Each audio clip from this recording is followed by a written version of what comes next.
حضرت عثمان غنی رضی اللہ تعالی عنہ، کیونکہ 18 ذوالحجہ کو آپ کی شہادت ہوئی، تو اسی مناسبت سے آج شان حضرت عثمان غنی رضی اللہ تعالی عنہ کو بیان کرنا ہے۔ دنیا میں دو چیزیں بڑی اہمیت کی حامل ہے، اگر وہ دو چیزیں مل جائیں، اتفاق کر لیں، تو بندہ جو گناہگار ہوتا ہے اللہ اسے بھی اعلیٰ اور عرفہ بنا دیتا ہے۔ پہلی بات کہ جو بندہ جس کے پاس اخلاق سیکھنے جائے، تربیت میں ہو، تربیت کرنے والا شخص اعلیٰ اور عرفہ ہو، تو جو سیکھنے والا ہوتا ہے اللہ اسے بڑا مقام عطا فرماتے ہیں۔ اور دوسرا جو سیکھنے جا رہا ہو، جس کو سیکھنے کی تمنا ہو، سوچ ہو، جس کو جذبہ ہو، تو سیکھنے کا جب جذبہ ہوگا، جوش ہوگا، اللہ اسے بھی بڑا اعلیٰ اور عرفہ بنا دے گا۔ اب سکھانے والا اگر اعلیٰ نہ ہو تو سیکھنے والا بھی نہیں بن سکتا۔ اگر سیکھنے والے کو یہ شوق محبت نہ ہو تو بھی وہ کچھ حاصل نہیں کر سکتا۔ اس سے معلوم ہوتا ہے کہ دونوں چیزیں بڑی اہم ہیں، سکھانے والا بھی اعلیٰ ہو اور سیکھنے والے کے دل کے اندر تمنا ہو کہ میں نے کچھ سیکھنا ہے۔ جب تمنا ہوگی تو سیکھنے گے تو اللہ پھر راستے خود کھول دیتا ہے، انداز خود بنا دیتا ہے، نظام خود بنا دیتا ہے۔ اب اگر ہم دیکھیں محبوب مصطفیٰ صلی اللہ علیہ وسلم کی ذات مبارکہ کو، آپ تربیت کرنے والے، اخلاق سکھانے والے، جب آپ سب سے اعلیٰ اور عرفہ ہیں تو تربیت اور اخلاق بھی بڑے اعلیٰ انداز سے سکھاتے ہیں۔ اور پھر دیکھا جاتا ہے سیکھنے والے کیسے ہونے چاہیے۔ سیکھنے والے اگر صحابہ کرام ہوں، میرے محبوب مصطفیٰ صلی اللہ علیہ وسلم کے اصحاب ہوں، تو ان کے دلوں کے اندر ہر لمحہ اپنے محبوب سے سیکھنے کی تمنا ہو تو اللہ سیکھنے والوں کو بھی اعلیٰ اور عرفہ بنا دیتا ہے۔ اب الغرض کے بعد دونوں ہیں کہ تربیت کرنے والا اعلیٰ ہو، سیکھنے والے کے دل کے اندر تمنا ہو سیکھنے کی، تو اللہ پھر کرم فرماتا ہے، دونوں کو ایسا درجہ عطا فرما دیتا ہے کہ دنیا ان کے درجے اور مراتب کو دیکھ کر حیران رہ جاتی ہے۔ اگر ہم بات کریں صحابہ کرام کی تو سکھانے والی ذات میرے محبوب مصطفیٰ کی۔ سکھانے والی ذات کس کی؟ محبوب مصطفیٰ۔ سیکھنے والی ذات کون ہے؟ صحابہ کرام۔ تو اس لیے صحابہ کرام ہر صحابی کو ہم جنتی اس لیے کہتے ہیں کہ انہوں نے تربیت کس سے حاصل کی اور ان کے دلوں کے اندر سیکھنے کی تمنا کتنی تھی۔ جب تمنا ایسی ہو، سیکھنے کا انداز ایسا ہو، تو پھر اللہ انہیں تمام مخلوق سے بعد از انبیاء اللہ اسی مخلوق کو اعلیٰ اور عرفہ بنا دیتا ہے۔ اور صحابہ کرام کی ذات مبارکہ تمام نبیوں کے بعد، تمام فرشتوں کے بعد اللہ نے جو مقام عطا فرمایا ہے وہ میرے محبوب مصطفیٰ کے اصحاب کو ہی عطا فرمایا ہے۔ اور کتنے ایسے صحابہ ہیں جن کی شان میں اللہ رب العزت نے قرآن کی آیتوں کو بھی اتارا تھا۔ کتنے ایسے صحابہ ہیں جو وہ عمل کرتے تھے، جب ان کا عمل ایسا ہوتا تھا جو میرے محبوب مصطفیٰ صلی اللہ علیہ وسلم کو وہ پسند آتا تھا یا میرے رب کو وہ پسند آتا تھا، تو اللہ قرآن کی آیتوں کو نازل فرما دیتا تھا۔ آج کی جو آیت کریمہ تلاوت کی ہے کہ اس کی شان نزول بھی حضرت عثمان غنی رضی اللہ تعالی عنہ کی ذات مبارکہ ہے۔ اور اس آیت کریمہ میں اللہ رب العزت نے ایک بیت رضوان کے واقعے کی طرف اشارہ فرمایا ہے۔ بیت رضوان ہجرت کے 6 سال میں ایک جگہ تھی، اس جگہ کا نام بیت رضوان کہا جاتا ہے۔ تو اللہ نے حضرت عثمان غنی رضی اللہ تعالی عنہ کی شان میں ان آیتوں کو اس وقت نازل فرمایا تھا۔ اور محبوب مصطفیٰ صلی اللہ علیہ وسلم صرف محبوب مصطفیٰ صلی اللہ علیہ وسلم کے اصحاب کی شان کو نہیں بیان فرمایا، ساتھ میں جس جگہ پر موجود تھے اللہ نے ان جگہوں کا بھی ذکر قرآن میں فرما دیا ہے۔ ایک تو ہوتا ہے نسبت کا تعلق، اس لیے تو ہم چاہتے ہیں کہ ہم اپنے اللہ کے نیک بندوں سے اپنے تعلق کو، اپنی نسبت کو اس لیے جوڑتے ہیں اللہ ان کے توسل سے اللہ ہم پر بھی ضرور کرم فرمائے گا۔ اور یہ ہجرت کا 6واں سال تھا اور تقریباً 14 یا 1500 صحابہ کرام تھے، مدینہ طیبہ سے چلے، مقام حدیبیہ پر آ کر وہاں پر رکے تھے، جو مکہ شریف سے تقریباً کئی کلومیٹر پہلے ایک جگہ کا نام ہے، اس کو حدیبیہ کہا جاتا ہے۔ اور یہاں پر صرف ایسے رکا نہیں گیا تھا، حضور صلی اللہ علیہ وسلم جس اونٹنی پر سوار تھے ان کا نام قصوہ تھا۔ حضور صلی اللہ علیہ وسلم اس اونٹنی پر سوار تھے، روکا نہیں، کسی چیز نے یا کسی صحابی نے بھی نہیں روکا، وہ خود بخود یہ اونٹنی رکی تو میرے محبوب مصطفیٰ صلی اللہ علیہ وسلم نے فرمایا وَلَٰكِنْ حَسَبَهَا حَابِسُ الْفِيلِ، کہ وہ رب جس نے ہاتھیوں کو روک دیا تھا اسی رب نے میری اس اونٹنی کو بھی روک دیا ہے۔ یہ قصوہ اونٹنی، جیسے ہم اپنے جانوروں کے یا چیزوں کے نام رکھے ہوئے ہوتے ہیں، اسی طرح حضور صلی اللہ علیہ وسلم کی اس اونٹنی کا یہ نام تھا۔ اور خلاف عادت حدیبیہ نامی جگہ پر آ کر خود بخود رک گئی تو صحابہ کرام نے حضور صلی اللہ علیہ وسلم کی بارگاہ میں عرض کی کہ یا رسول اللہ صلی اللہ علیہ وسلم، یہ وہ اونٹنی ہے جو بغیر کسی روکنے کے رکا نہیں کرتی، آج تو خلاف عادت ایک جگہ پر رک گئی ہے۔ تو میرے محبوب نے فرمایا جب جس طرح سے ایک ہاتھی والا شخص جو ہاتھیوں کو لے کر بیت اللہ کو گرانے آیا تھا، اللہ نے اس سے ان ہاتھیوں کو راستے میں روک دیا، آگے جانے کی اجازت نہیں دی تھی، تو اسی طرح سے اس رب نے میری اس اونٹنی کو بھی اسی مقام پر روک دیا ہے۔ تو اس وقت حضرت عثمان غنی رضی اللہ تعالی عنہ بھی اسی لشکر میں موجود تھے، تو صحابہ کرام کی تعداد 14 یا 1500 میرے اصحاب تھے۔ جب مقام حدیبیہ پر آ کر رکے تو کفار مکہ جو مکہ شریف میں رہنے والے، ان کے دل میں یہ خلش اٹھی،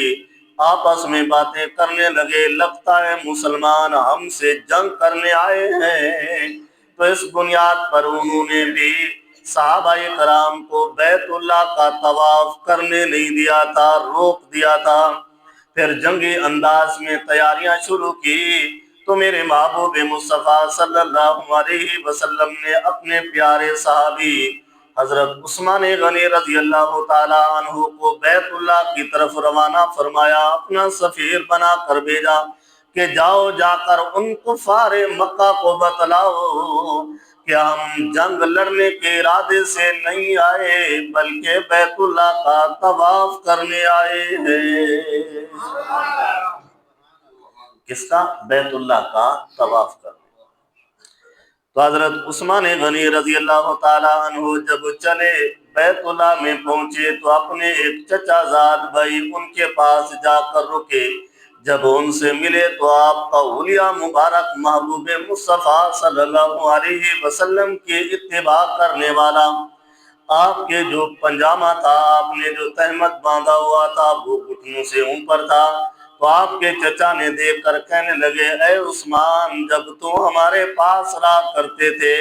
تو تیرے پاس بڑی دولت تھی، فراوانی تھی، آج مسلمان بنے ہوئے ہو، ہمیں چھوڑ کر چلے گئے ہو تو تیرے کپڑے بھی پورے نظر نہیں آتے، کپڑے بھی پورے نہیں ہیں۔ تو حضرت عثمان غنی رضی اللہ تعالیٰ عنہ نے جواب دیا کپڑوں کی بات نہیں ہے، تہمت کی بات نہیں ہے، بلکہ یہاں پر سب سے بڑی اہمیت والی بات یہ ہے کہ میرے محبوب نے ہمیں حکم دیا، ہم ہر چیز کو بعد میں رکھتے ہیں، سب سے پہلے اپنے نبی کے حکم کو رکھا کرتے ہیں۔ دنیا کی ہر چیز کو، ہر رسم و رواج کو چھوڑتے ہیں، اگر سب سے پہلے کسی چیز کو رکھنا ہوتا ہے تو وہ اپنے نبی کے فرمان کو رکھا کرتے ہیں۔ اور میرے محبوب مصطفیٰ صلی اللہ علیہ وسلم نے فرمایا کہ اپنے تہمت کو، اپنی شلواروں کو گھٹنوں سے اونچا رکھا کرو، کیونکہ جن کی سلواریں نیچے ہوتی ہیں،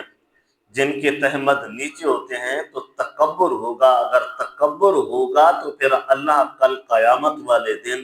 جس کے سینے کے اندر تھوڑا سا تکبر، رائی کے دانے جتنا بھی ہوگا، اللہ اس شخص کو جنت میں نہیں جانے دے گا۔ تو حضرت عثمان غنی رضی اللہ تعالیٰ عنہ تو فرمایا کہ کفار کی یہ عادت تھی نا، وہ اپنے تہمد ہوتے تھے تو وہ گھٹنوں سے اتنا نیچے ہو جاتا تھا کہ جب چلتے تھے تو وہ اس کے جو آخری کونا تھا وہ زمین کے ساتھ لگتا رہتا تھا، اور ان کے دلوں کے اندر ایک چال ڈھال سے بھی تکبر نظر آتا تھا۔ تو یہ انداز تھا۔ تو اس وقت جب حضرت عثمان غنی رضی اللہ تعالی عنہ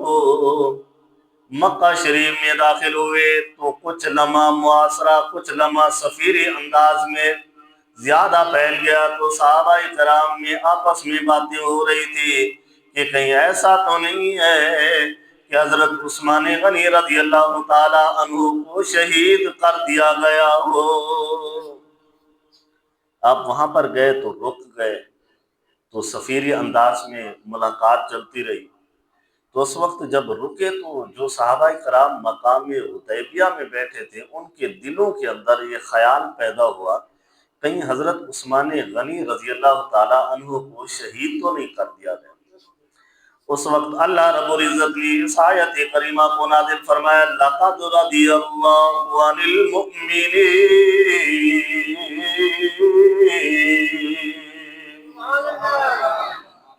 البتہ تاکید اللہ ایمان والوں سے راضی ہے، اذ یبایعونک تحت الشجرہ،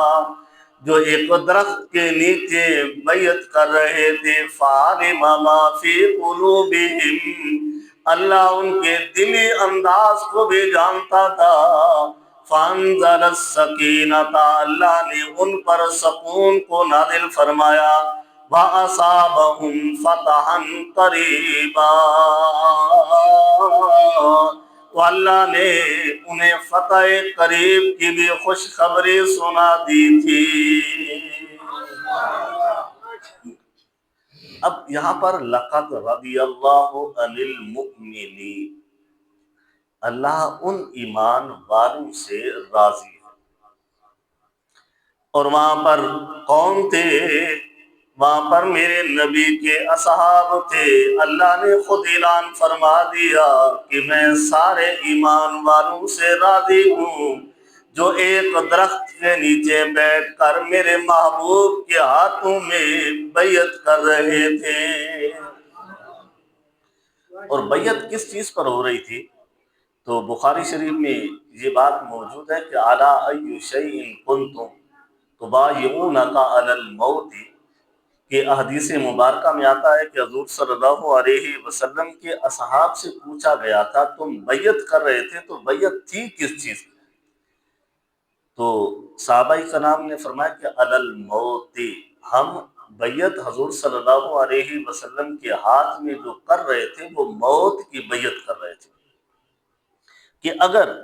حضرت عثمان غنی رضی اللہ تعالی عنہ کو شہید کر دیا گیا ہے تو ہم تب تک واپس مدینہ نہیں جائیں گے، چاہے ہماری موت ہی ہمیں کیوں نہ آ جائے، بلکہ ہم اپنے عثمان غنی رضی اللہ تعالی عنہ کا بدلہ ضرور لے کر جائیں گے۔ اب سوال اٹھتا ہے کہ صحابہ کرام کے دلوں کے اندر یہ خیال پیدا کیسے ہوا تھا کہ حضرت عثمان غنی رضی اللہ تعالی عنہ کو شہید کر دیا گیا؟ کیونکہ ایک حدیث مبارکہ میں حضرت انس بن مالک رضی اللہ تعالی عنہ اس کے راوی ہیں، فرماتے ہیں کہ حضور صلی اللہ علیہ وسلم حضرت صدیق اکبر رضی اللہ تعالی عنہ، حضرت عمر فاروق رضی اللہ تعالی عنہ، حضرت عثمان غنی رضی اللہ تعالی عنہ احد کے پہاڑ پر چڑھ رہے تھے۔ جب میرے محبوب کے قدم احد کے پہاڑ پر لگے تو احد کا پہاڑ وجد کرنے لگا۔ تو اس وقت میرے محبوب مصطفیٰ صلی اللہ علیہ وسلم نے فرمایا اثبت احد، اے احد کا پہاڑ رک جا، فإنی علیک نبی و صدیق و شہیدان، کہ اے احد کے پہاڑ تیرے اوپر ایک اللہ کا نبی ہے، ایک اللہ کا صدیق ہے، اور 2 شہید بھی تیرے اوپر سوار ہو چکے ہیں۔ اب اس وقت حضور صلی اللہ علیہ وسلم نے جو شہیدوں کے بارے میں فرمایا تھا وہ 2 تھے۔ وہ کون تھے؟ حضرت عمر فاروق رضی اللہ تعالی عنہ اور حضرت عثمان غنی رضی اللہ تعالی عنہ۔ اور حضرت عمر فاروق رضی اللہ تعالی عنہ اور حضرت عثمان غنی رضی اللہ تعالی عنہ جب میرے محبوب کا یہ فرمان احد کے پہاڑ میں چڑھتے ہوئے سنا تھا، فرماتے ہیں ہمیں یقین ہو گیا تھا کہ اللہ ہمیں شہادت کا رتبہ ضرور عطا فرما دے گا۔ فرمان کس کا تھا؟ میرے محبوب مصطفیٰ کا فرمان تھا، کسی عام آدمی کا تو تھا نہیں کہ ہم یقین نہ کریں۔ تو اس وجہ سے جب صحابہ کرام مقام حدیبیہ میں موجود تھے تو حضرت عثمان غنی رضی اللہ تعالی عنہ سفیر بن کر مکہ شریف میں گئے ہوئے تھے،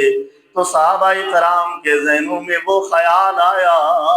کہ میرے محبوب نے تو حضرت عثمان غنی کو شہادت کا رتبہ پہلے عطا فرما دیا، کہیں ایسا نہ ہو کہ مکہ شریف میں حضرت عثمان غنی کو شہید کر دیا گیا ہو، شہید کر دیا گیا۔ اب یہاں پر صحابہ کرام سے پوچھا گیا تھا کہ تم کیا اس وقت جب بیعت ہو رہی تھی سارے اکٹھے تھے یا کہاں پر تھے؟ تو صحابہ کرام سے جب یہ سوال ہوا تو صحابہ کرام دوسرے اصحاب کو بتا رہے تھے کہ اصل میں بات یہ تھی کہ ہم میں سے کوئی شخص لیٹا ہوا تھا، کوئی بیٹھا تھا، کوئی کدھر تھا، کوئی کدھر تھا۔ جب اس طرح سے ایک نظام بن چکا تھا تو پھر کوئی آواز دینے والا آواز دے رہا تھا کہ ایھا الناس بیعتا بیعتا نزل روح القدوس فاخرجوا علی اسم اللہ، کہ اے لوگوں بیعت کر لو، بیعت کر لو، حضرت جبرائیل علیہ السلام بھی اترے ہیں اور اللہ کے نام کے ساتھ تم اپنے محبوب سے بیعت کر لو۔ فرماتے پھر ہم جو تھے نا، جو لیٹے ہوئے تھے، بیٹھے تھے یا کہیں دور تھے، جب یہ آواز سنی تو بھاگے آئے، تو میرے محبوب مصطفیٰ صلی اللہ علیہ وسلم نے نیچے اپنا ہاتھ رکھا اور پھر ہر صحابی حضور صلی اللہ علیہ وسلم کے ہاتھ پر ہاتھ رکھتا گیا تھا۔ اس وقت فرماتے ہیں تھے کہاں پر؟ فرمایا کہ ایک سمرہ نامی شخص تھا، اس کا ایک درخت تھا، تو اللہ نے اس درخت کا ذکر بھی قرآن میں کر دیا تھا۔ اللہ رب العزت نے اذ یبایعونک تحت الشجرہ، کہ یہ بیعت کہاں کر رہے تھے؟ فرمایا ایک درخت کے نیچے میرا محبوب بھی کھڑا تھا اور میرے اصحاب میرے محبوب کے ہاتھ پر یہ بیعت کر رہے تھے۔ اب سوال یہ ہے کہ جگہ کا نام اور درخت کے نام کا ذکر کرنے کی میرے رب کو ضرورت کیا تھی؟ اگر نہ کرتے درخت کا تو کچھ حرج تو نہیں تھا، اگر درخت کا ذکر نہ کرتے تو کوئی اتنا حرج نہیں تھا، کوئی وجہ بھی نہیں تھی، مقام جگہ ہے، وہ ایک جگہ پر کھڑے تھے تو بیعت ہو رہی تھی۔ نہیں، بلکہ میرے رب نے یہ بتا دیا کہ جس جگہ پر میرے محبوب مصطفیٰ موجود ہوں، اللہ کو وہ جگہ بھی بڑی پسند آیا کرتی ہے۔ ایسا نہیں کہ جس جگہ پر میرا محبوب موجود رہے، اللہ ان ہر جگہ کی عظمتوں کو بیان فرماتا ہے۔ فرمایا کہ تحت الشجرہ، کہ اس وقت جب بیعت ہو رہی تھی تو درخت کے نیچے تھے۔ اللہ نے اس درخت کا ذکر اس لیے کیا، یہ اس کی نسبت میرے محبوب مصطفیٰ کے ساتھ مل گئی تھی۔ اب اس سے معلوم ہوتا ہے کہ جس بندے کی جس شخص سے نسبت ہوگی، اگر وہ بندہ جس سے نسبت ہوگی وہ اعلیٰ ہوگا، عرفہ ہوگا، تو کل قیامت والے دن یہ نسبت بھی ہمارے بڑے کام آیا کرے۔ اگر ہماری نسبت کسی برے شخص سے ہوگی، ہمیں محبت کسی برے شخص سے ہوگی، اگر وہ جہنم میں جائے گا تو ہمیں بھی وہ جہنم میں لے کر جائے گا۔ اگر ہماری محبت، ہماری نسبت کسی اچھے آدمی سے ہوگی تو اللہ اس کے توسل سے جیسے اسے اللہ جنت میں مقام عطا فرمائے گا، اسی طرح اللہ ہمیں بھی جنت میں اعلیٰ مقام عطا فرما دے گا۔ اب ہم ان نسبتوں کو اس لیے جوڑتے ہیں، آج سے اللہ والے ہیں کئی سو سال پہلے انتقال کر گئے۔ حضور داتا گنج بخش علی حجویری علیہ رحمہ کی مثال کو دیکھ لیں، 470 ہجری کو انتقال ہوا، آج 1400 سال گزر چکے، لیکن آج بھی ہم ان اللہ والوں سے محبت پیار کرتے ہیں۔ کیوں کرتے ہیں؟ اس وجہ سے اگر ایک درخت کے نیچے میرے صحابہ حضور صلی اللہ علیہ وسلم کی بیعت کریں، اللہ اس درخت کا ذکر قرآن میں ذکر فرما دے تو نسبت کا تعلق بنا دے۔ اور اسی طرح سے آج ہم بھی اللہ والوں سے اپنی نسبتوں کو ملاتے ہیں، اس لیے کہ درخت بغیر نسبت کے نہ رہ سکا تو ہم بھی بغیر نسبتوں کے نہیں رہا کرتے۔ ہم بھی اپنا تعلق اللہ والوں سے اس لیے بناتے ہیں کہ ہمارے پاس تو اتنے کوئی اعمال ہی نہیں، ہمارے پاس اتنی نیکیاں نہیں ہیں۔ ہم میں سے اگر ہم زندگی بھر اپنی نیکیاں کرتے رہیں، یا اس میں ریا ہے، یا وہ قابل قبول نہیں، یا اچھی طرح سے غسل نہیں ہوتا، یا نماز پڑھنے کا طریقہ ٹھیک نہیں ہوتا، اس لیے ہم نسبت بناتے ہیں اللہ والوں کے ساتھ کہ اللہ رب العزت جو ہے اگر اپنے نیک بندوں کی طرف دیکھے گا تو ان کے توسل سے ہم جیسے گناہگار لوگوں کے بیڑے کو بھی پار فرما دے گا۔ اور اس کا تعلق صرف فرضی نہیں ہے، اگر ہم قرآن پاک کی آیتوں کو پڑھ کر دیکھ لیں، سورۃ فاتحہ کو پڑھ کر دیکھ لیں، تو اللہ رب العزت نے ارشاد فرمایا کہ صراط الذین انعمت علیہم، اے اللہ راستہ ان لوگوں کے راستے پر ہمیں چلا دے جن پر تو نے اپنا انعام نازل فرمایا ہے۔ اب نماز میں کھڑے ہو کر ہم نسبتوں کو بیان کر رہے ہوتے ہیں۔ نسبت کوئی عام چیز نہیں ہوتی، اگر ہم اللہ کے نیک بندوں سے نسبت بمانا محبت کرنا، تعلق جوڑنا، تو ہم اللہ والوں سے محبت کرتے ہیں، تعلق جوڑتے ہیں اس وجہ سے کہ اللہ نے قرآن پاک میں ہی اس کا ذکر فرما دیا ہے۔ تو اسی طرح سے اللہ رب العزت نے اس درخت کا ذکر فرمایا تحت الشجرہ، کہ اللہ کے محبوب جس درخت کے نیچے تھے، صحابہ کرام بیعت کر رہے تھے، تو اس وقت میرا محبوب جس مقام پر موجود تھا، میرے رب نے اس کا ذکر بھی ناریب اور بے عیب کتاب میں اس کا ذکر بھی فرما دیا ہے۔ اس وقت جب بیعت ہو رہی تھی تو حدیث مبارکہ میں ملتا ہے کہ ان عثمان فی، کہ ہم حضرت عثمان علیہ السلام، حضرت عثمان رضی اللہ تعالیٰ عنہ کے بارے میں محبوب مصطفیٰ صلی اللہ علیہ وسلم نے فرمایا وحاجتہ رسولک، اے اللہ ہم عثمان غنی کی بیعت کرتے ہیں جو تیرے محبوب کی وجہ سے تیرے محبوب کا پیغام لے کر گیا تھا۔ بیعت کس وجہ سے ہو رہی ہے؟ اللہ کے محبوب نے حضرت عثمان غنی کو سفیر بنا کر مکہ شریف والوں سے ملاقات کرنے کے لیے بھیجا تھا، تو بھیجا حکم کن کا تھا؟ محبوب مصطفیٰ صلی اللہ علیہ وسلم کا۔ تو یہ ایک انداز تھا، فرمایا کہ لا يدخل النار احد، اے اللہ جو میرے ہاتھ میں بیعت کر رہے ہیں، جو عثمان غنی رضی اللہ تعالیٰ عنہ کے نام پر بیعت ہو رہی ہے، اے اللہ ان میں سے کسی ایک کو بھی جہنم میں داخل نہ کرنا۔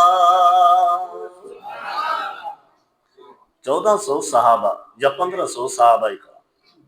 تو میرا محبوب ان کے لیے دعا فرما رہا ہے لا يدخل النار احد، اے اللہ جو اس درخت کے نیچے میرے ہاتھ پر عثمان غنی رضی اللہ تعالی عنہ کے نام کی بیعت کر رہے ہیں، اے اللہ یہ 1400 صحابہ ہیں یا 1500 صحابہ ہیں، ان میں سے کسی ایک کو بھی جہنم میں داخل نہ کرنا۔ اس لیے تو ہم کہا کرتے ہیں کہ اللہ کے محبوب کے جتنے صحابہ تھے ان کے بارے میں اپنی زبان کو کبھی دراز نہ کرنا، کبھی ان کے بارے میں نامناسب الفاظ استعمال نہ کرنا، بلکہ اللہ رب العزت نے میرے محبوب کے تمام صحابہ کو جنت عطا فرمانی ہے۔ آج کل کے شخص، آج کل کے دور کا بندہ جسے خود ٹھیک طرح سے عبادت کرنا نہ آتا ہو، وہ میرے محبوب کے اصحاب پر اپنی زبان کو دراز کرتا پھرے، یہ کیسے صحیح ہو سکتا ہے؟ اور ایسے لوگوں کے ساتھ بیٹھ کر کبھی بھی اگر وہ اپنی زبانوں کو محبوب مصطفیٰ صلی اللہ علیہ وسلم کے اصحاب پر دراز کرتے ہوئے نظر آئیں تو ایسی مجالس، ایسی مجلسیں، ایسے دوستوں کو چھوڑنا ہمارے لیے ضروری ہوتا ہے۔ اور بس اوقات ان صحابہ کرام میں آپس میں کوئی جنگیں یا لڑائیاں یا کوئی خندش وغیرہ ہوئی، اس کا ہمیں حق نہیں بنتا کہ ان کے بارے میں زبان کو دراز کرتے تھے۔ تو اس احادیث مبارکہ میں حضور صلی اللہ علیہ وسلم نے دعا مانگ کر فرمایا کہ لا يدخل النار احد بائع تحت الشجرہ، اے اللہ اس درخت کے نیچے جتنے بھی میرے ہاتھ پر بیعت کر رہے ہیں ان میں سے کسی ایک کو بھی جہنم میں داخل نہ کرنا۔ اب سارے صحابہ کرام جنتی ہیں کیونکہ ان کا ایک لمحے کی حضور صلی اللہ علیہ وسلم کی زیارت کرنا ہماری زندگی کے سارے اعمال سے بھی اعلیٰ اور ارفع ہوتی ہے۔ ہم چاہے جتنا بھی عمل کر، جتنا بھی نیکیاں کر، ان کی نمازوں کی بات نہیں ہو رہی، روزے زکوٰۃ کی بات نہیں ہو رہی، ان کے حج کرنے کا انداز نہیں ذکر کر رہے، صرف ایک لمحہ حضور صلی اللہ علیہ وسلم کی زیارت کر لینا ہماری کروڑہ عبادت سے بھی اعلیٰ اور ارفع ہوتی ہے۔ دنیا میں آج حاجی تو بن سکتے ہیں، نمازی بن سکتے ہیں، عالم بن سکتے ہیں، سارا کچھ بن سکتے ہیں، لیکن صحابی کوئی بھی نہیں بن سکتا، اتنا بڑی شان تھی۔ تو جب حضرت عثمان غنی رضی اللہ تعالیٰ عنہ سفیر بن کر بیت اللہ میں موجود تھے تو وہاں کے لوگ کہنے لگے اے عثمان تمہیں تو اجازت ہے کہ تم بیت اللہ کا طواف بھی کر سکتا ہے، لیکن تیرے نبی کو اور تیرے دوسرے اصحاب کو اجازت نہیں دی جا سکتی، کیونکہ سفیر بن کر بیت اللہ میں موجود تھے۔ اور یہ انداز کوئی عام نہیں تھا کہ کتنے سال ہو گئے تھے حضرت عثمان غنی رضی اللہ تعالیٰ عنہ نے بیت اللہ کا طواف نہیں کیا تھا، تو ادھر وہ جب کفار مکہ حضرت عثمان غنی رضی اللہ تعالیٰ عنہ کو کہہ رہے تھے کہ تم طواف کر لے، حضرت عثمان غنی رضی اللہ تعالیٰ عنہ نے فرمایا اے کفار مکہ، اللہ نے مجھے جتنا مقام عطا فرمایا لیکن پھر بھی کبھی میں اپنے نبی کے علاوہ کبھی بھی طواف کرنا بھی پسند نہیں کروں گا۔ میں اپنے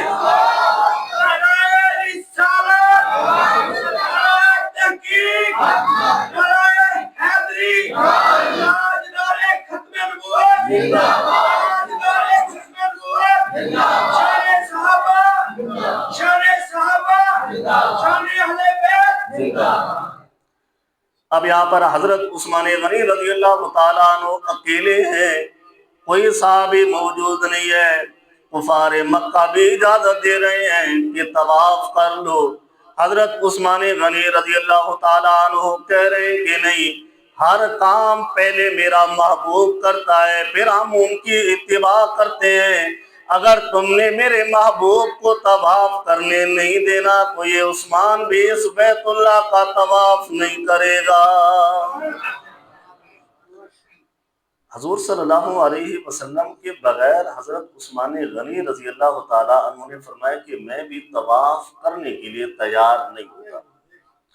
یہ بات ادھر مکہ شریف میں چل رہی تھی، ادھر صحابہ کرام نے حضور صلی اللہ علیہ وسلم سے سوال کیا، یا رسول اللہ صلی اللہ علیہ وسلم،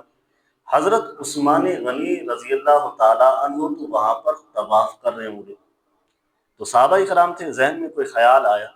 تو کہنے لگے، تو حضور صلی اللہ علیہ وسلم نے میرے اپنے اصحاب کو فرمایا کہ میرا عثمان ایسا ہے، میں اسے جانتا ہوں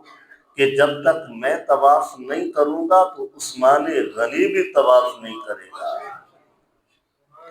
اب اسی وجہ سے اللہ رب العزت نے جب حضور صلی اللہ علیہ وسلم نے اپنا ہاتھ نیچے رکھا، اوپر صحابہ کرام اپنا ہاتھ رکھتے گئے، آخر میں حضور صلی اللہ علیہ وسلم نے اپنا ہاتھ رکھ کر فرمایا کہ یہ میرے عثمان کا ہاتھ ہے۔ اس کا ذکر اللہ رب العزت نے قرآن کی ناریب اور بے عیب کتاب میں بھی ارشاد فرما دیا کہ اللہ رب العزت نے ارشاد فرمایا کہ ان الذین یبایعونک انما یبایعون اللہ، کہ بے شک اے محبوب یہ صحابہ تجھ سے بیعت کر رہے ہیں، انما یبایعون اللہ، کہ آپ کے ہاتھ پر بیعت نہیں کر رہے بلکہ یہ بیعت اللہ کے نام پر ہو رہی ہے۔ بظاہر تو حضور صلی اللہ علیہ وسلم تھے، تو اللہ نے فرمایا کہ یا رسول اللہ یہ بیعت آپ سے نہیں بلکہ ہم سے کر رہے ہیں۔ تو آگے اللہ رب العزت نے ید اللہ فوق ایدیہم، کہ اوپر والا ہاتھ اللہ کا ہاتھ ہے۔ تو بطور مثال سمجھانے کے لیے کہہ رہا ہوں کہ ایسا تصور نہیں کرنا کہ حضور صلی اللہ علیہ وسلم نے ہاتھ یوں رکھا، صحابہ کرام نے رکھتے گئے، اوپر حضور صلی اللہ علیہ وسلم نے اپنا ہاتھ رکھا تھا۔ تو اس اوپر والے ہاتھ کو اللہ نے فرمایا کہ ید اللہ فوق ایدیہم، یہ جو اوپر والا ہاتھ ہے اے محبوب آپ کا نہیں، یہ میرا ہاتھ ہے۔ اور وہ ہاتھ حضور صلی اللہ علیہ وسلم نے کس کے لیے رکھا تھا؟ حضرت عثمان غنی رضی اللہ تعالیٰ عنہ کے ہاتھ کو قرار دیتے ہوئے رکھا تھا۔ تو یہ انداز اللہ رب العزت نے صلاح ریب اور بیائب کتاب میں بھی ارشاد فرما دیا کہ یہ شان حضرت عثمان غنی رضی اللہ تعالیٰ عنہ کو اللہ نے عطا فرمائی ہے۔ تو یوں سمجھے کہ اللہ کے محبوب کے جتنے اصحاب تھے اللہ نے ان کو اتنی مرتبہ، اتنی منزل، اتنا اعزاز، اتنا اکرام عطا فرمایا کہ اللہ رب العزت نے صحابہ کرام کی شان میں قرآن کو بھی نازل فرما دیا تھا۔ کتنی ایسی آیتیں ہیں جو حضور صلی اللہ علیہ وسلم کی اصحاب کی شان میں نازل ہوئی تھی، اور اس کو کہتے ہیں بیت رضوان، جو بخاری شریف میں موجود ہے، سنن الکبریٰ میں موجود ہے، اور قرآن پاک کی آیتوں میں بھی موجود ہے۔ تو دعا ہے کہ اللہ رب العزت ہم سب کو سمجھنے کی توفیق عطا فرمائے۔